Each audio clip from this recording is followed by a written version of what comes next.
Today's topic is how to listen to your internal voice to find your true calling with Dr. Rosie Kuhn. Welcome to the Well Woman Show, where we interview women executives, leaders, and entrepreneurs. And you're listening to the Well Woman Show, where motivated women achieve fulfillment and well-being. You're listening to the Well Woman Show. Take time for myself by coming to things like Well Woman Drinks. To be accepting of myself no matter what. Step away from judgment as much as possible. You're listening to the Well Woman Show. You're going to be in for a good ride. I don't regret anything. Everything I've ever done, I've learned from it, one way or another, good or bad. Being a little bit selfish for yourself, put your own oxygen mask on first and then give what's left. I'm a woman. I would prefer to tell my own story. My story, though it's very personal, is universal. You're listening to the Well Woman Show. And now your host, Giovanna Rossi. Hi, Giovanna Rossi here, and welcome to another episode of the Well Woman Show, where I interview women leaders, executives, and entrepreneurs about their lives and their road to becoming and being who they are today. Are you feeling burned out or finding it hard to focus on your goals? Or are you in transition? Well, you're not alone. We all need to activate our superpowers. These are the internal strengths and abilities we all already have but don't use all the time. Superpowers can be cultivated, and they include empathy, love, intuition, courage, and more. Toward the end of the show, in a segment called Superpowers for Success, I ask my guest about her superpowers, and the answers will give you the strength, perspective, and power to live a well-woman life. I'm so happy you're here, so thanks for tuning in. Today's topic is how to listen to your internal voice to find your true calling, and hopefully by the end of the show, you'll be inspired to go inward rather than externally to find the right questions to ask and direction to lead you to happiness. My guest today is Dr. Rosie Kuhn.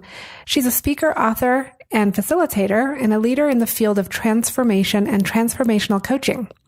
As the founder of the Paradigm Shifts Coaching Group, Dr. Rosie specializes in empowering individuals to fearlessly embrace transformation. Her books, blogs, videos, and podcasts engage and inspire her audience to question the source of their decision-making. She's the author of many books, including Self-Empowerment 101 and newly published Cultivating Spirituality in Children. Dr. Rosie has worked in the field of transformation for over 20 years. In this episode, Dr. Rosie and I talk about how you can tell when it's time to make a shift in your life, how to move away from fear-based decision-making and lead with fierce love, and why it's so important to embrace rather than resist transformation. The free giveaway today is Dr. Rosie's free ABCs of Spirituality in Business, and it's a book that you can download as a PDF at wellwomanlife.com/074show. I love this giveaway because it collates simple yet powerful ideas and frames the essence of what it means to bring spirituality to the workplace.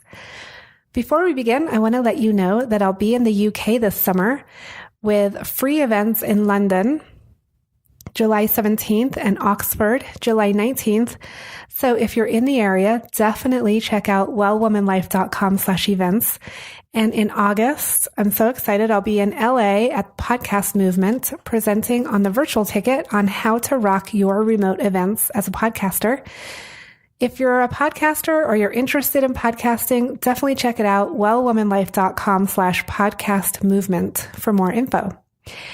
And this year's Well Woman Superpower Retreat, where we work on activating our superpowers to live a truly well woman life, is October 26th to 27th in New Mexico. I'm so excited about this. We just confirmed our location, and it's going to be at Sunrise Springs Resort in Santa Fe. It's absolutely beautiful, 5-star resort.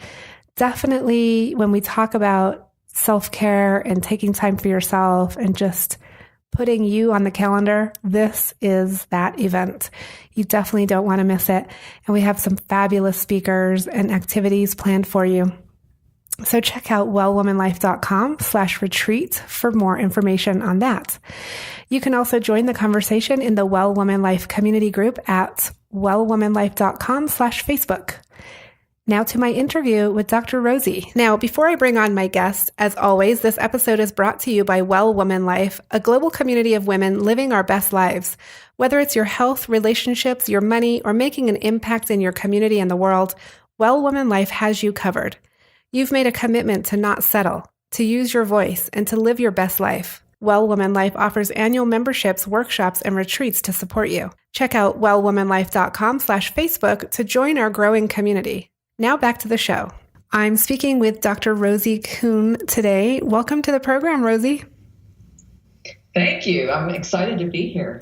I am so excited to talk to you. I love it when I'm introduced to people through networks that I didn't even know I had, and you found me and I found you, and here we are, and I'm really excited to talk to you.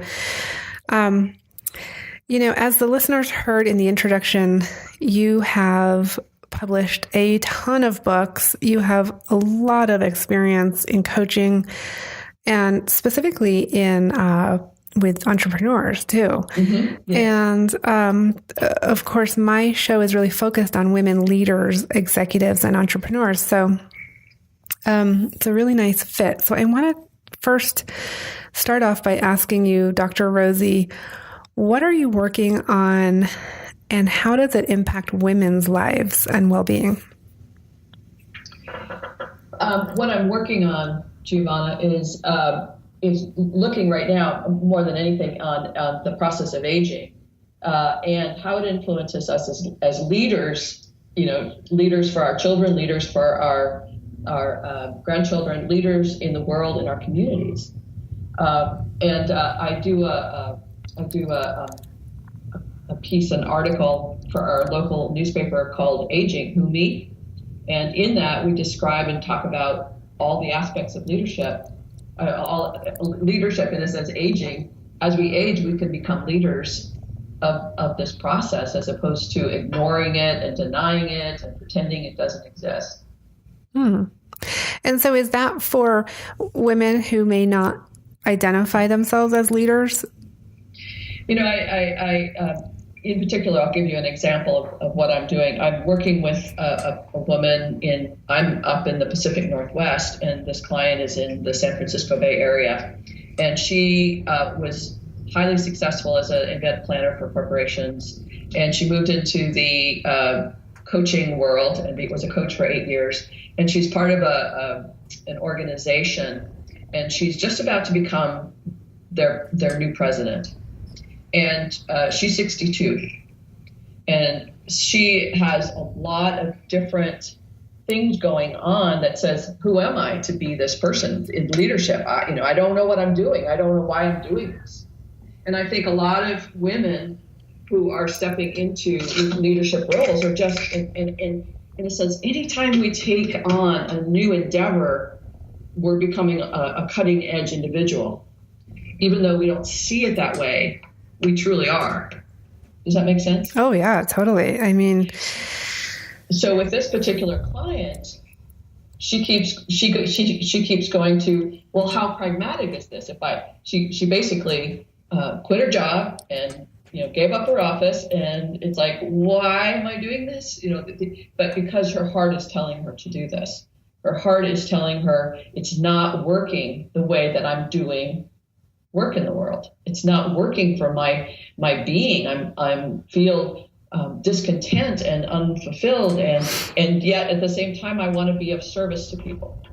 And she took this job as the leader of this position, I should say, this as a leader of this organization, because they needed it. Somebody had to do it, and here she is. But when we take it to this, in a sense, the spiritual level or the larger picture kind of thing, we see a lot of opportunity for her personal and spiritual development and how that influences the women that she's serving. And she's kind of fascinated by it. And at one point, we were having this discussion, like, well, what am I doing here? And I really am all about having a vision statement that inspires people and women every day. And after a long conversation, it's like, what's the heart and soul of this for you? And she said, fierce love. Fierce love. And I go, that's your vision statement as the president of this organization. And she's going, yeah, but how do you lead from that? And that's a big question that I think each of us has to look at is what's that place, that word, those words, those feelings, those experiences that cultivate the fulfillment of the human spirit. That's what I'm all about. That's my vision statement, is the fulfillment of the human spirit. When I say that, it's like it's a yes, yes, I'm going to contact Giovanna, even though I have no idea if she'll ever speak to me. It's like, yes, I'm going to. And that's the way that I think we're cultivating leadership. And especially in women who say, oh, I'm too old, or I'm getting too old, or aging in terms of I'm not old enough yet. Interesting. And so in your example of your client there, I think women, we do this a lot. When we take on something, we then start questioning it. Like, well, am I really qualified to do this? Should I be doing this? Well, yes. How am I going to do this? And we see that in business. We see that in politics. Women have to be really asked to run for office. They don't just assume that they're qualified to run for office, and men generally do assume that. And so what I've learned from speaking to so many women leaders is that this, whatever we want to call it, whether it's like a temporary insecurity or some questioning or however we frame that, it never goes away. We go through cycles with it maybe, and we move through it. But even the most successful, people who have published all these books and are very, outwardly successful, they still question these things when they step into a new leadership role. Is that what you find? I find it, and I find that most people are not asking the right questions, and that's why the dilemma never goes away. The uncertainty never goes away, because the source of the insecurity, the source of the uncertainty, is never revealed and expressed. So, what are the right questions? The right question is, in a sense, what is it that's having me do this? In a sense that there's in what you guys are talking about, the superpower that fuels women, it's like it's this place of what is, and men, but in this particular case, what is it? Why am I doing this? What's the impetus? What's the impulse here to serve? And it's not like, oh, it's about the money, or it's about the prestige, or it's about the position, people will like me, it'll show that I've got validity. All of those things are yes, and what will you gain from that? And what will you gain from that? And what we get to is the source of our impulse to serve, in a sense, can be love, or kindness, or compassion, or creating a better orientation in the world, or really bringing people into their fulfillment. But if we don't get to this is the big one from the inside, then we don't actually address the superpower that we have that fuels us. At the same time, it's what creates the uncertainty. A lot of women have been killed and banished, or they go. If I'm a leader, people won't. I won't find partnership with a man because he'll be afraid of my power. So asking the right question, what's that about? The uncertainty, it can begin to unravel all the patterns and the strategies and the dynamics that have us ignore or avoid underlying woundings that we've never addressed, or underlying fears. And our fears come from some experience somewhere in this lifetime or other lifetimes, or our cultural orientation as women, that those fears are in us, even though we may not have had the direct experience of it, because we carry it, the collective unconscious. And the collective unconscious is not just of this lifetime or this moment, but, eternal. So we carry a lot. I was speaking with a woman today who's, the dilemma is she has a great family life, great husband, and she's had this ongoing desire to move back to Israel. and it's been an ongoing focus for her. Let's make the decision to go. And what she's finding, and what we unravel, is she's being with a lot of past life. Her family was in the Holocaust, and what are the roots of her life, and what are the roots of for her children, and bigger questions than just, do we move there or not? And when we begin to, and I think this is the role of most coaches in a transformation. I consider myself a transformational coach, because I really want people to get that the energetics and the spiritual aspects of who they are really influence who they are and how they use their superpower and how they step into their fullness as a woman and as a human being. I'm saying a lot. Yeah, that is a lot, but that's good. So I want to dig into a little bit of what you were just talking about and ask you when we have these dilemmas, are they is it necessarily a spiritual dilemma? And what do you tell people who are skeptical of, sort of, if someone sort of says, well, that sounds too much like, The Secret, that movie that yes. the book and stuff. Yes. So how do you explain what you're talking about to like the pragmatic type of person? So this is a really great question, because for me, getting to this point I'm just going to turn 65 in 10 days, which is amazing. Oh, happy birthday. Thank you. And it's taken me this long to get that there's incredible pragmatics in looking at who we are as in our humanness. And for me, spirituality is the cultivation of faith and trust. In a sense, there's uncertainty, like you're saying. Almost every woman that you speak to, there's this sense of self-doubt and uncertainty. And yet, at the same time, there's and I will do it anyway. I'll take that leap of faith. So for me, spirituality is just cultivating that ability to take leaps of faith. Okay? Not anything more than that. The piece that's really important too is that we have our humanness. This is really important. I have a model that I've created called Domains of Awareness. And we have our spiritual domain, and as spiritual beings, I think we're spiritual beings having a human experience.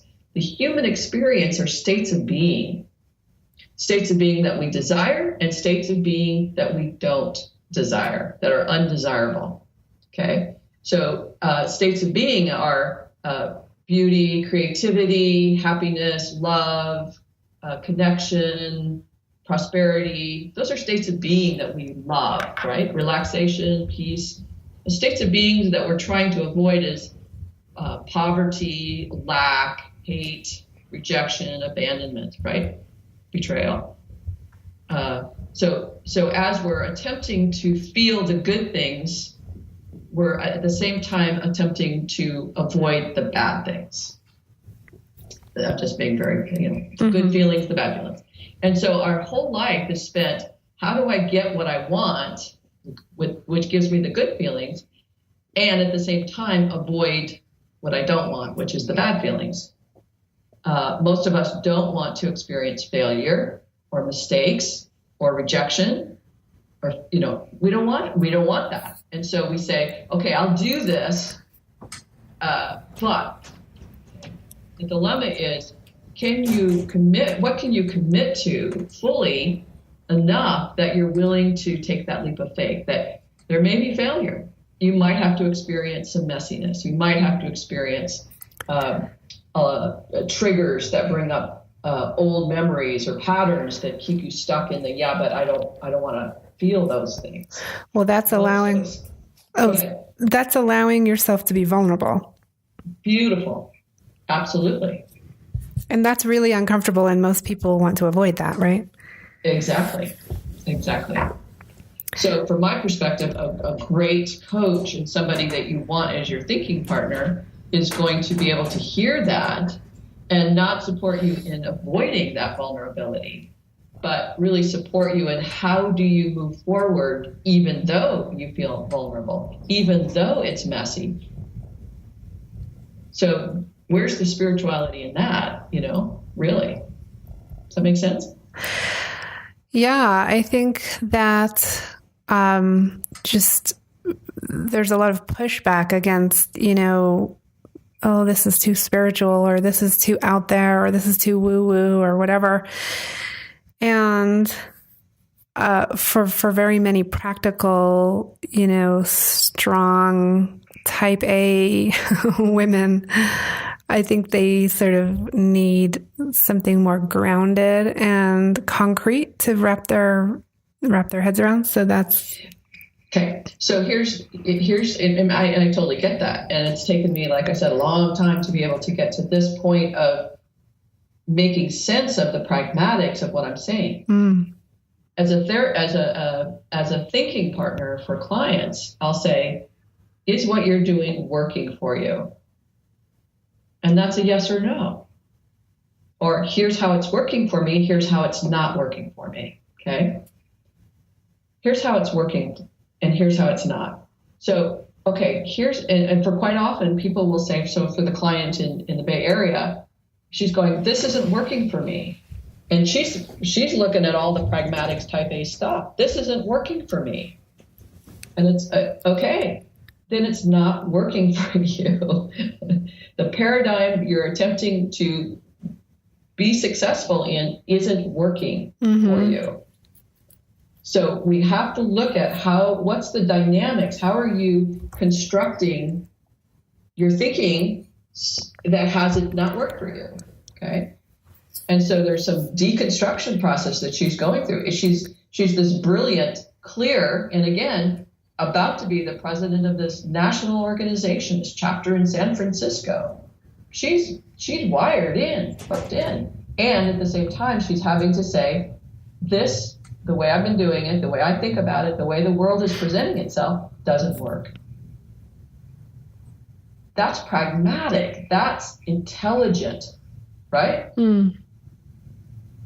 And quite often, type A's will go, it's not working for me, but, Harvard University says this, or, Yale says that, or da-da-da-da, and the business experts say, it's like, I get what they say, and what is true here for you?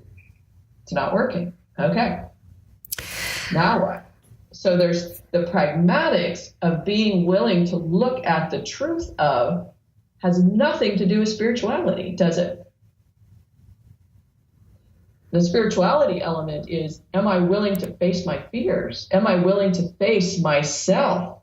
Am I willing to trust that I can trust myself in looking at how to be with this truthfully? There's no stuff in there. There's no spiritual woo-y stuff. I'm not waving crystals at people. I'm just saying, does it work? No. Yeah. And so period. Where do you take people with their fear and vulnerability then? How do you, sort of coach folks through that or have them face those things? Well, it's looking at what we're trying to do is avoid that stuff, right? What most of us are trying to do is give me the good stuff and give me the way of doing this so I can avoid the stuff I don't want to deal with.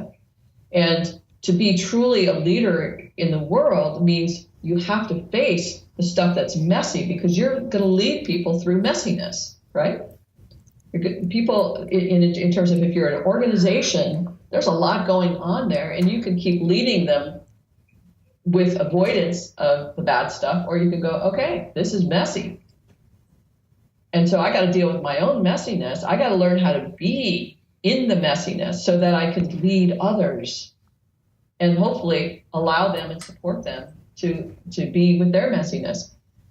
In discussing with this woman who's going to be the president of this organization, and she's like, how do I lead from fierce love? It's like, well, here's the truth.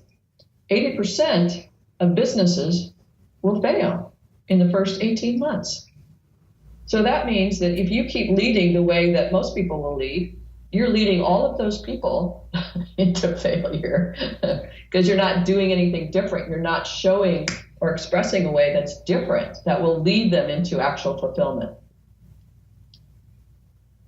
So being willing to say, okay, I get you're a type A. I get you don't want to get messy. I get that you want to get the job done here. And is that working for you? No. Okay. We got to slow down. We got to do something else.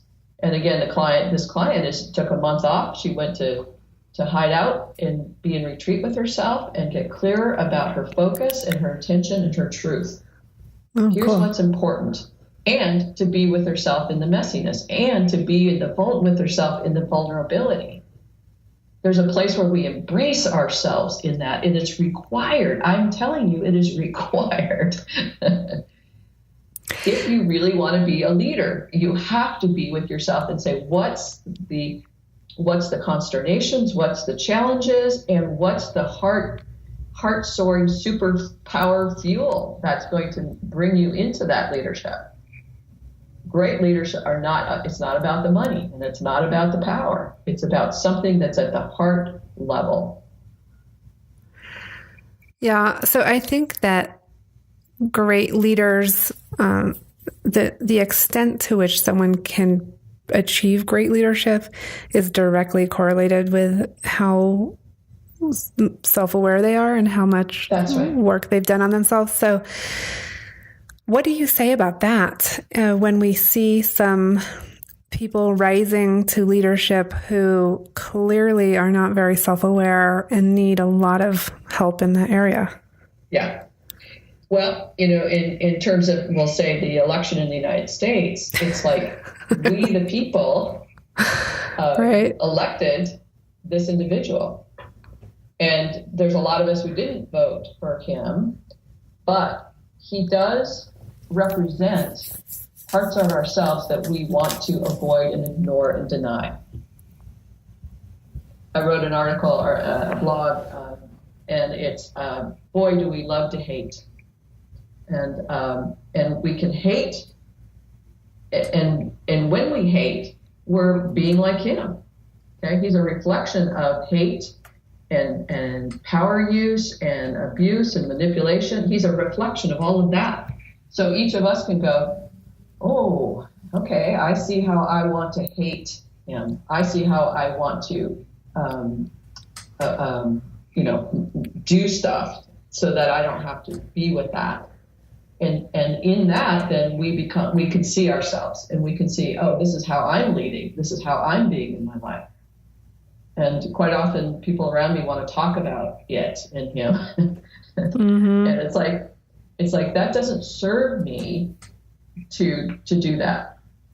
And am I avoiding it or ignoring it? It's like, no, I'm choosing to look at who am I in this process, that this being is a reflection of me. And so I get to choose, how do I lead based on that? How do I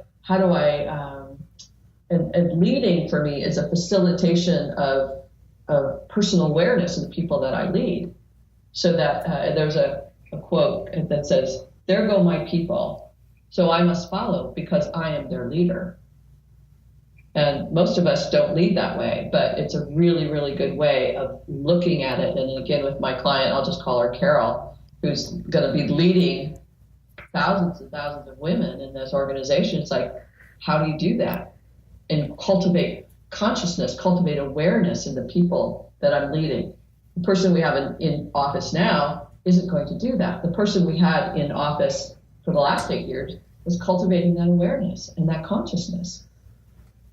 It's a brilliant contrast.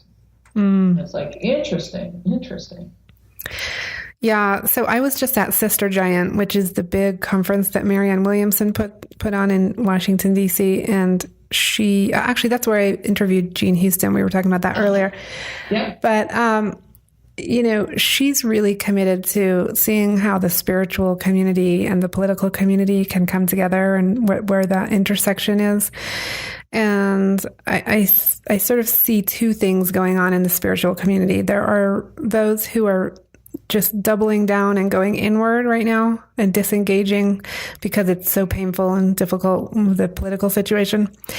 And then I see others who are stepping into activism and, really out of their comfort zone. Yes. And doing more in that area. And so for those folks, I think they're really struggling with how do they maintain their own personal health, mind, body, and spirit health, and be effective in the community? It's a great question. Carol Gilligan had in her book, and I can't remember the name of the book in this moment, but she says the personal is the political. Okay? The personal is the political. Mm-hmm. So my activism takes place when I'm sitting on my couch with my coffee, with my spiritual readings and my writing, in a sense that that's where I'm doing my political work. I'm working out where I am not in peace, where I am in war, where I am battling, where I am not caring for the internal aspects of my being, where I'm looking outside myself for prosperity or productivity. So in a sense, if we look at the president and say, wow, I don't want that. I don't want to be that guy. It's like, okay, make a list of what's your work with yourself to bring yourself into being peace, being compassionate, being generous, and not only in the world, but when you're being that with yourself, it automatically and spontaneously shifts from internal to external, which is where miracles happen in a sense. Like, wow, I've been doing my work and all of a sudden, here's what's showing up. Yeah, I think that's the real key, is that when the internal becomes external, that is the magic, right? That's right. So, and it's really hard for people to go, I'm not being active if I'm sitting on my pillow. Mm-hmm. If I'm meditating, it's like, the spiritual work that I read in one book that I just, it's one of my Bibles, is called Oneness, and it's by a woman named Rasha channeled this work. And it's all about if I do my work, if I really go into myself, which means obviously, Giovanna, that I'm being with the messiness of who I am and my vulnerabilities and my helplessness, all of my humanness. It's really hard to believe that that's going to change the world, but that is what changes the world, because we are, and for me, my perspective is when I really live in that universal truth, then things change. People around me change. People are, when they come into contact with me, they calm down, they become relaxed, they smile. It's like, who am I? I'm just me. I'm just this person from Detroit who lived in this dysfunctional family. I'm just me. But when I'm doing my work, people talk to me on the phone or whatever. I'm doing some work at the local performing arts center. And when I'm there, people go, wow, this is lovely.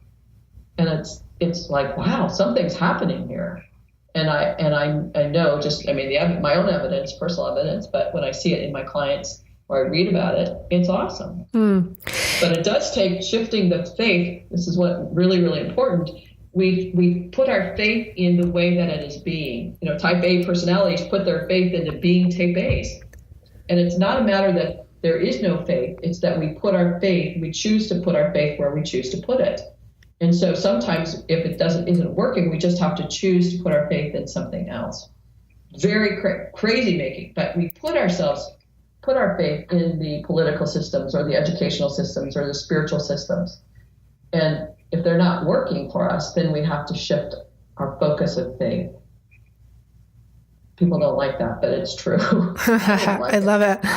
I didn't like it. I don't like anything I'm saying. I used to not like anything I'm saying. Mm. But Course in Miracles, and Marianne Williamson was all about the Course in Miracles. Mm-hmm. And these others, it's like I had to choose to put my faith in something different because what I was doing and how I was doing it wasn't working. Mm-hmm. And that's the bottom line, is for people to say, is what I'm doing working? Right. No. Okay, great. Or if it is working, excellent. What is that? What's making it work? What aspects of this is working? What aspects is bringing fulfillment? And how do I then look at these parts that aren't fulfilling, and how do I shift those? But it's really just totally, as much as possible, a personal job. And if that means being a conduit actively in the world, everyone has their own way of being that and doing that. Mm-hmm. This is a good segue into our segment called Superpowers for Success. So let's move into that. Now it's time for our segment called Superpowers for Success. But first, a quick word from our sponsor. Being a well woman includes being financially healthy. Our sponsors, Lorraine L. and Kate Stalter of Better Money Decisions, are on a mission to eliminate complexity and confusion from your financial life. They replace Wall Street jargon with straightforward talk you can understand, and they create investment and retirement plans customized for your needs and your future. Download a free copy of their latest book, Don't Let Your Money Kick the Bucket Before You Do, and learn how to avoid the biggest mistakes women make when planning for retirement. Go to bettermoneydecisions.com/wellwoman and download your free book today. I save this segment to get into some of these deeper issues for some of my guests, that we don't go there in the regular conversation. So anyway, it might just be a little review, but Dr. Rosie, what does success in life mean for you? Success means that I am at choice about what I choose. Success is the ability. I wrote a book called Self-Empowerment 101, Giovanna, and every time I look at that book, it kind of shocks me because I think a lot of my work is, in a sense, channeled. But the self-empowerment to me is the most key ingredient to bringing all the other ingredients together in any recipe for success or fulfillment. One's ability and willingness to self-empower themselves, to fulfill, to focus on, here's where I'm dedicating my heart, here's what's important to me, here's what I'm willing to do to make this happen. Those are all aspects of self-empowerment. So I've cultivated over decades the ability to self-empower to this degree of fulfillment and success. The other part of what supports me in being successful is looking at my life path isn't anywhere near what I was looking to do. I wrote a book called The Unholy Path of a Reluctant Adventurer. All my books are available on Amazon. The Unholy Path, the most important thing for me to grow when I was growing up is I just wanted to get married and have my children and then live happily in that. And because of divorce and this and that, I gave up custody of my children. That is total not success as a parent. But in my orientation in terms of what's in the best interest of my children, I chose to give custody out to their dad because that was what was in the best interest of my children, that they stay in their home and have the security and stability while I figure out what's for me, which meant going to graduate school and learning to be a therapist and a coach. But how we think life looks is supposed to look, how success we think is supposed to look, shifts as we get older, hopefully, because we get more wise and mature. And so the way that we think life is supposed to look doesn't always look that way. And so success means following my heart in a way that it feels big and full. That's and being with those thoughts that says, no, it's not that. You should be doing this. This is what it's supposed to look like. And when it doesn't, we go, wait. Who do I listen to? Mm-hmm. I live on a beautiful 10-acre piece of property, and I live in a little travel trailer, 24 square feet, less than 200 square feet. And not 24 square feet, 24 foot, but it's less than 200 square feet. And at first it was like I was, upset and dissing myself all the time for living in such a little tiny space, but it's actually beautiful. It allows me some flexibility and fluidity and simplicity. And so rather than seeing that as a failure, it becomes a success because of being able to reframe our life, my life, And all of that has diminished that lack of respect and lack of self-honor, which is so important, in that place of dignity. Yeah. For me, those words of self-respect, self-honor, dignity, self-appreciation, those are the markers for success. Okay. For human. Okay, and I want to ask you, in the next few questions, we're going to move through a little bit quicker. I'm sorry. No, it's okay. When did you know that you were really good at what you do? First time I knew I was good at it was when I was in high school, and I was sitting on the phone with a friend and listening to her. And that was the first moment I knew I was good at it, at listening and really hearing people, and really that. And then it went from, and then I didn't even start training to be a therapist, or at first I was trained to be a therapist and then went into coaching after that. But let me ask you, when you were on the phone with your friend in high school, why did you think you were good at it? They felt heard. They felt listened to. They felt I tracked them, like I was really attending to them. And it was a quality of an experience that both of us had in that moment that I didn't even know was happening, since I was just being me.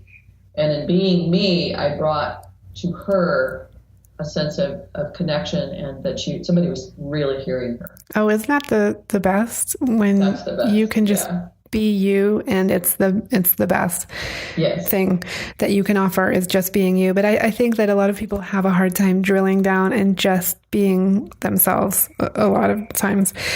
But let me ask you, can you describe one personal habit that contributes to your well-being?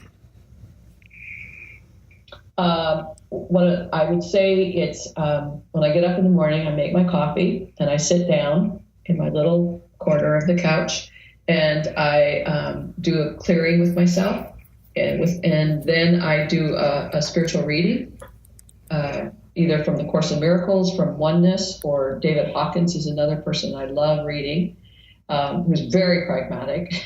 That's a spiritual person, and he's not on the planet anymore.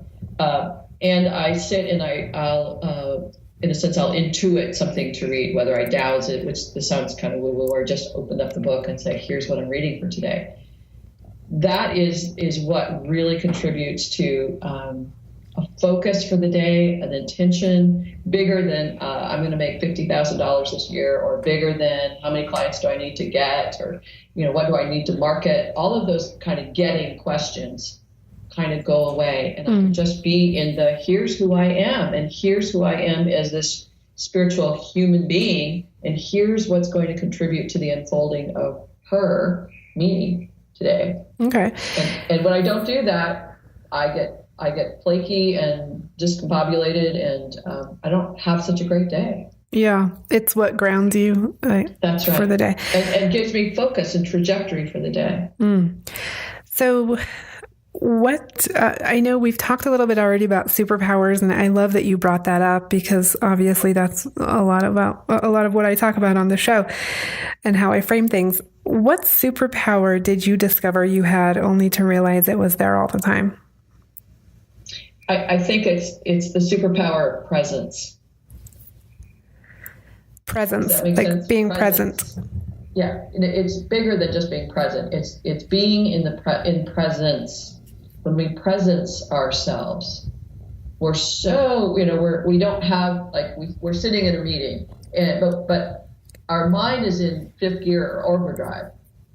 When we bring it back into presence, cell phones are off, every distraction is off, and I am being here with you. That quality of presence shifts everything in the dynamics of the world that we're creating. And as a leader, that is hugely important. Okay. And what advice would you give your 25 or 30-year-old self? Stop trying to be who you're not. Stop trying to fit into what you think you're supposed to fit into. really listen to who are you and what's the fullest desire, what's the expression of you that brings you into your fullest essential nature. What's the expression of that? Okay. And do you identify as a feminist, Dr. Rosie?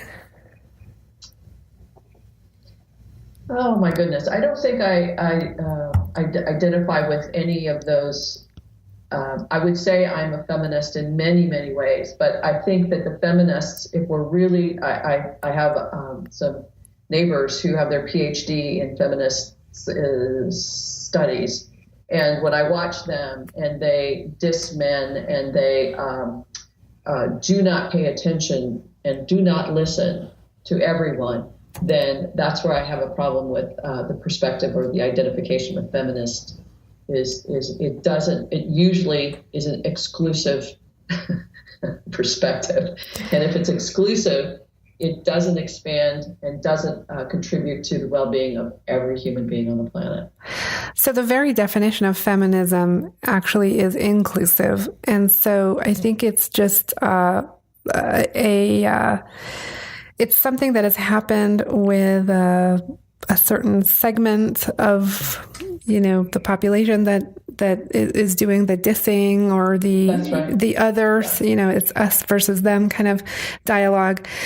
And I think that the pure essence of what we consider feminism, I would say, yes, I am. And in that place of inclusive, expansive openness, and that's what I'm all about. Okay, and last question, what are you reading right now? What's on your nightstand? My nightstand is basically the same as it's been for many years, which is Course in Miracles, Oneness by Rasha, Rasha, and David Hawkins, who's written many books called on Power versus Force, Transcending Levels of Consciousness, and The Eye of the I. And do you ever read fiction? On occasion I do, and I find fiction that really I enjoy. The challenge for me, Giovanna, is that I am more and more sensitive to violence, conflict, and so I tend to do less and less of that than I used to, just because I am, though I can talk with people about their conflicts and stuff, it's not something I really want to bring in. Yeah, I totally hear you on that. Okay, gosh, Dr. Rosie, it's been such a pleasure talking to you today. Thank you so much for being on the show. You are so welcome, Giovanna. Thank you for having me. That's it for our show today. Remember, if you need support to live your Well Woman life, head over to wellwomanlife.com/Facebook to join us. Our monthly live event, Well Woman Drinks, brings women together to share our successes and challenges as women, leaders, moms, aunts, sisters, and all the other roles we carry. If you'd like to attend a Well Woman Drinks near you, or if there isn't one in your city yet and you'd like to start one, email info@wellwomanlife.com. If you enjoyed the show, please take a moment and subscribe in iTunes and leave a review. This helps raise visibility, which is super helpful when it comes to producing the show every week. For feedback, comments, or just to let me know you were listening today, find me on Facebook, Twitter, and Instagram @WellWomanLife. I'm Giovanna Rossi for The Well Woman Show. Until next time, have a super powerful week.